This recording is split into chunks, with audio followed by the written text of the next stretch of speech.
السلام علیکم ورحمۃ اللہ وبرکاتہ۔ نحمدہ ونصلی علی رسولہ الکریم، اما بعد۔ میرے محترم بزرگوں، بھائیوں اور عزیز دوستوں، میں آپ حضرات کی خدمت میں ایک ضروری اور اہم گزارش اور وضاحت رکھنے کے لیے حاضر ہوا ہوں۔ وہ یہ کہ ابھی 2-4 دنوں سے ایک ویڈیو وائرل ہو رہا ہے سوشل میڈیا پر، جس میں سلفی جماعت سے تعلق رکھنے والے ایک مولانا نے سرزمین حرم پر معلم الحجاج حضرت مولانا محمد زین العابدین صاحب دامت برکاتہم کی ایک چھوٹی سی کتاب، ایک کتابچہ حج کے 5 دن، اس کتاب کو لے کر انہوں نے کافی اشکالات کھڑے کیے اور لوگوں کے جمگھٹے میں اس کا ویڈیو بنا کر انہوں نے وائرل کر دیا، جس کی وجہ سے بہت سارے ہمارے بھولے بھالے نوجوان بھائی، بالخصوص حج اور عمرہ کی سعادت پانے والے لوگوں کے ذہن و دماغ میں بھی خلجان پیدا ہوتا جا رہا ہے کہ کیا واقعی اس کتاب میں حضرت نے کچھ غلط باتیں لکھی ہیں یا بالکل قرآن، حدیث، اجماع صحابہ اور سلف صالحین سے ہٹی ہوئی باتیں لکھی ہیں۔ تو اس سلسلے میں آپ حضرات کی خدمت میں وضاحت پیش کرنے کے لیے حاضر ہوا ہوں، تاکہ ہمارے بھولے بھالے بھائی اس کی حقیقت سے واقف ہو جائیں۔ دیکھیے، یہ باتیں جو مولانا نے اس کے اندر لکھی ہیں کہاں تک صحیح ہیں اور کہاں تک غلط ہیں، اس سلسلے میں آپ کے سامنے وضاحت ہے۔ اور یہ بات اچھی طرح آپ ذہن میں رکھیے کہ ہم مسلمان بھائیوں کے سامنے اس کی حقیقت اور اس کے دلائل اور اصلیت پیش کر رہے ہیں، ورنہ تو سلفی جماعت ان کا طرز فکر الگ ہے اور مسائل کے اخذ کرنے کا ان کا طریقہ الگ ہے۔ وہ حضرات مانے یا نہ مانے، اہل سنت والجماعت کے درمیان اصول کی روشنی میں باتیں مسلم ہیں، اور بہت سارے علماء کرام نے اس کو لکھا ہے۔ اس لیے ہمارے مخاطب عام عوام الناس سے اس بات کو آپ سامنے رکھ کر یہ باتیں سنیں۔ اور مولانا نے اس وقت وہاں کے کچھ حالات کی نزاکت کے تحت اور ادب و احترام کو ملحوظ رکھتے ہوئے جواب نہیں دیا، اس لیے انہوں نے چند اشکالات کھڑے کیے۔ اس میں سے پہلا سوال یہ ہے کہ حضرت نے اپنی کتاب میں لکھا ہے ریاض الجنہ کے متعلق، ماں جو حدیث پاک ہے، ماں بین بیتی و منبری روضۃ من ریاض الجنہ، کہ میرے گھر اور میرے منبر کے درمیان ایک حصہ ہے جو جنت کے باغیچوں میں سے ایک باغیچہ ہے۔ یہ ایک حدیث ہے جس کو بخاری شریف نے بھی روایت کیا ہے، اور امام مسلم نے مسند بزار میں بھی یہ روایت مروی ہے۔ تو حضرت نے اپنی کتاب اس کے اندر بھی آپ نے اس کا ذکر کیا ہے۔ چنانچہ میں سب سے پہلے اس کی وضاحت آپ کے سامنے پیش کرتا ہوں کہ یہ حدیث بخاری نے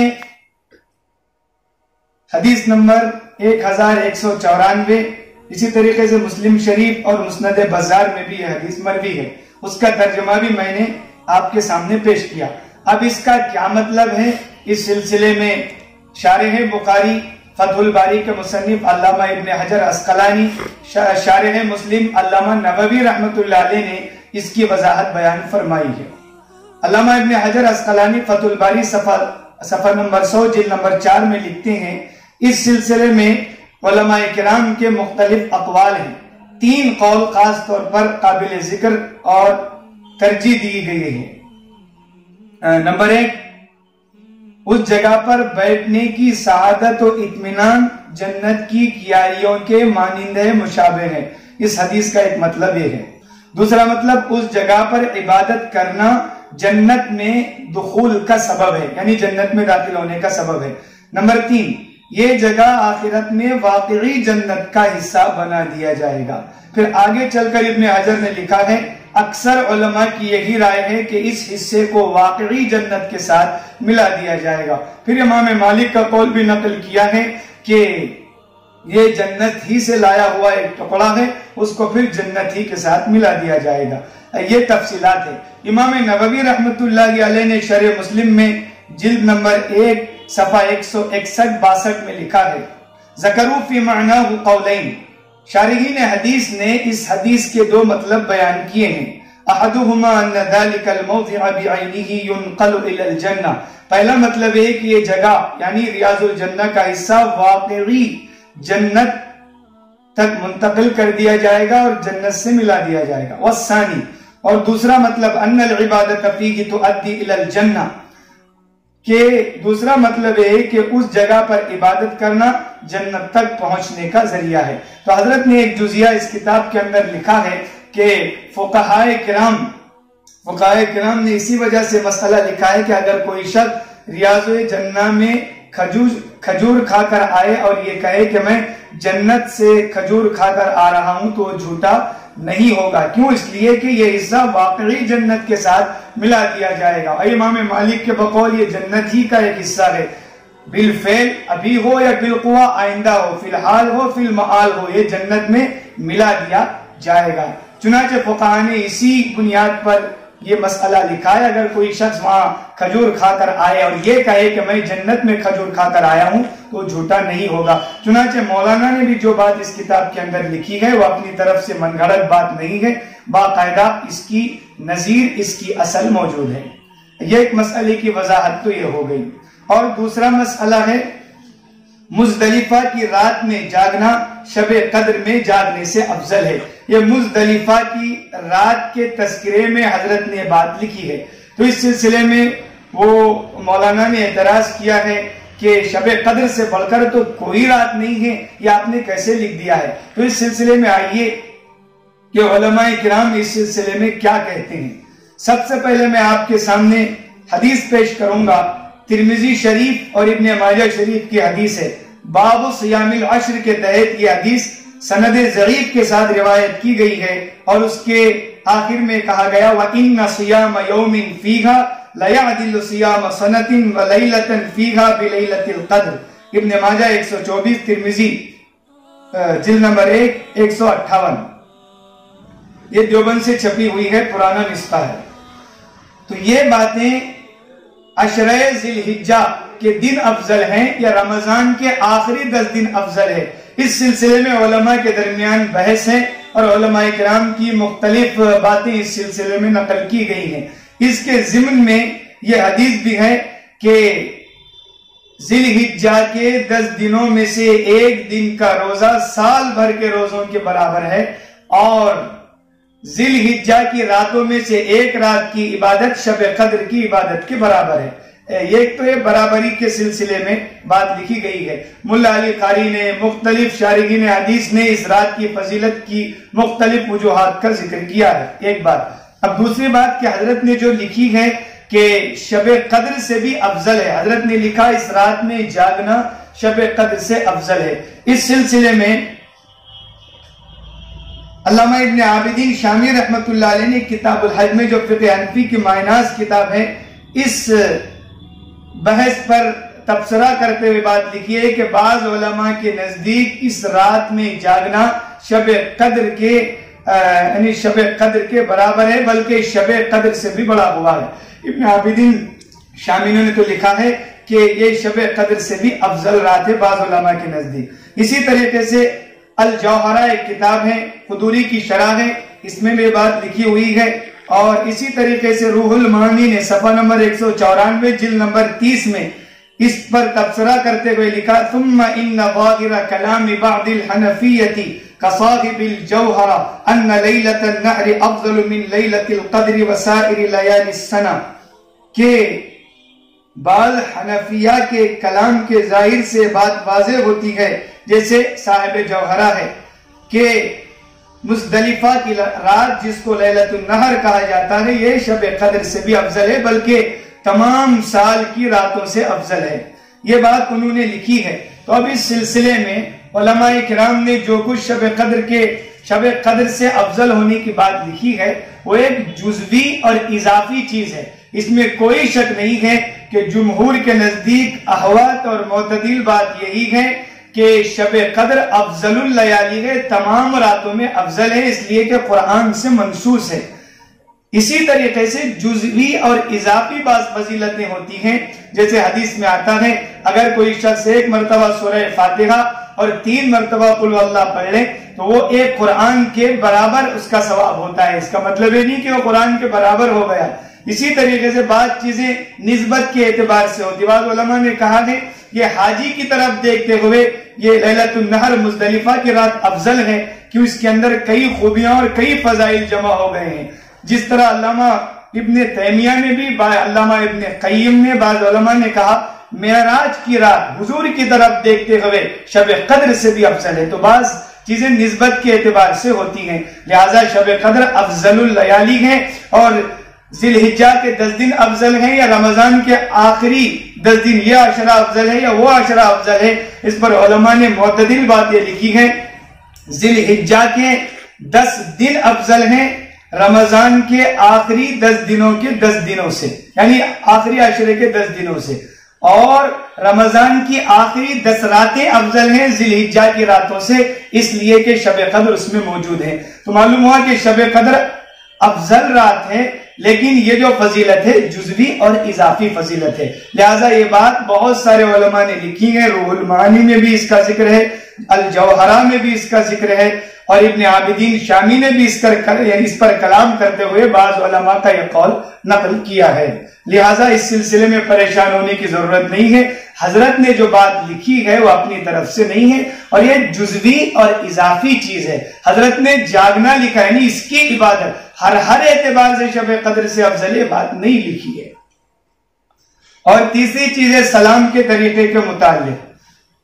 مولانا نے اعتراض کیا ہے کہ آپ نے اتنا لمبا چوڑا سلام لکھا ہے، یہ سلام تو ابو حنیفہ رحمۃ اللہ علیہ سے بھی ثابت نہیں۔ اس سلسلے میں بات یاد رکھیے، تابعین اور تبع تابعین کے زمانے سے اب تک سلفن اور خلفن علماء نے، فقہائے کرام نے سلام کے لمبے لمبے الفاظ اور القاب کے ساتھ بھی سلام لکھے ہیں، اور مختصر سلام کے الفاظ بھی لکھے ہیں۔ جس حاجز کو یا جس زائر کو موقع ہو وہ لمبا سلام پیش کرے، جس کو موقع نہ ہو مختصر السلام علیکہ یا رسول اللہ، السلام علیکہ یا خیر خلق اللہ، اس طرح کے سلام پیش کر کے آگے بڑھ جائے، یا دور کھڑے ہو کر وہ مکمل جو مطول لمبے چوڑے سلام کے الفاظ ذکر کیے گئے وہ پیش کریں۔ لیکن یہ بات ہے کہ شروع زمانے سے فقہاء نے، علماء کرام نے سلام کے لمبے الفاظ بھی لکھے ہیں، مختصر بھی لکھے ہیں۔ یہ عشق و محبت کا باب ہے، ساری انسانیت کا محسن وہاں آرام فرما ہے، اس سے بڑا دنیا میں کوئی محسن نہیں ہے۔ اپنے محبت کا جائز حدود میں اظہار کرنے کا شریعت نے مکمل اختیار دیا ہے، ادھیکار دیا ہے، گنجائش دی ہے۔ اقبال نے کہا، اچھا ہے دل کے ساتھ رہے پاسبان عقل، اچھا ہے دل کے ساتھ رہے پاسبان عقل، لیکن کبھی کبھی اسے تنہا بھی چھوڑ دے۔ یہ عشق و محبت کا باب ہے، یہاں شریعت نے جائز دائرے میں اجازت دی ہے۔ چنانچہ امام ابو حنیفہ ہی سے ہر طرح کا سلام مسنون ہونا، یعنی منقول ہونا اور انہی سے معصور ہونا کوئی ضروری نہیں ہے۔ بہت ساری چیزیں ایسی ہیں جس کے اندر شریعت نے اور علماء نے آزادی دی ہے، شرط یہ ہے کہ جائز حدود میں ہو، شرکیہ الفاظ نہ ہو۔ اب اس کے لیے آپ القول البدیع فی الصلاۃ علی الحبیب الشفیع مائناز کتاب درود شریف کی مختلف روایات منقولے، اس کو آپ دیکھ سکتے ہیں۔ اور ابھی سلفی حضرات جو سعودیہ سے ان کا ایک فتویٰ چھپا ہے، سلفی حضرات ہی کے فتاویٰ کا مجموعہ ہے، فتاوی اللجنۃ الدائمہ، جلد نمبر 9 صفحہ نمبر 116، یہ ریاض سے چھپا ہے۔ اس کے اندر علماء سلفیہ نے خود یہ مسئلہ لکھا ہے، ثم قبر النبی صلی اللہ علیہ وسلم فقل السلام علیک ایہا النبی ورحمت اللہ وبرکاتہ واکثر من الصلاة والسلام علیہ، کہ آپ اللہ کے نبی کی قبر پر جائیے، پھر کہیے السلام علیک ایہا النبی ورحمت اللہ وبرکاتہ، اور جتنا آپ سے ہو سکے صلاۃ و سلام کی کثرت کیجیے۔ مطلب یہ ہے کہ اس میں بھی آزادی ہے۔ علماء سلفیہ کا باقاعدہ فتویٰ ہے، فتاوی اللجنۃ الدائمہ، جلد نمبر 9 صفحہ 116 اور ریاض سے چھپا ہوا ہے، آپ حضرات دیکھ سکتے ہیں۔ معلوم ہے اس سلسلے میں ہر جماعت کے علماء نے گنجائش دی ہے۔ تو ایک اعتراض انہوں نے یہ کیا ہے، اس کا بھی جواب ہے، لہذا حضرت نے جو بات لکھی ہے وہ غلط نہیں ہے۔ اسی طریقے سے چوتھا مسئلہ آپ نے کہا کہ حضرت سے اعتراض کرتے ہوئے کہ نبی پاک علیہ السلام سے سفارش طلب کرنا ہے تو شرک ہو گیا، مغفرت طلب کرنا ہے تو شرک ہو گیا۔ اس سلسلے میں یہ بات اچھی طرح ذہن میں رکھیے، اللہ کے پیغمبر علیہ السلام اپنے قبر اطہر میں ایسے ہی باحیات تھے جیسے اپنی حیات طیبہ میں، اپنی مبارک زندگی میں باحیات تھے۔ اس سلسلے میں اہل سنت والجماعت کے علماء کے پاس کئی دلائل قرآن سے، احادیث سے، بلکہ علامہ سخاوی نے اس پر اجماع نقل کیا ہے، علامہ سیوطی رحمت اللہ علیہ نے کہا معلومۃ عندنا، قطعی دلائل سے ثابت ہے کہ اللہ کے نبی اپنے قبر اطہر میں باحیات ہے۔ جب آپ باحیات ہیں تو جیسے آپ کی حیات میں آپ سے سفارش کی گزارش کرنا، مغفرت کی گزارش کرنا درست ہے اور جائز ہے، اسی طریقے سے اب بھی آپ کے روضہ اقدس پر کھڑے ہو کر گزارش کرنا جائز ہے۔ اس سلسلے میں بہت سارے واقعات ہیں تابعین کے، تبع تابعین کے، میں تفصیل میں گئے بغیر اپنی بات کو ختم کر رہا ہوں۔ تابعین کے، تبع تابعین کے، علامہ ابوسری، سید احمد کبیر رفاعی، اس طرح کے کئی بزرگوں کے واقعات ہیں۔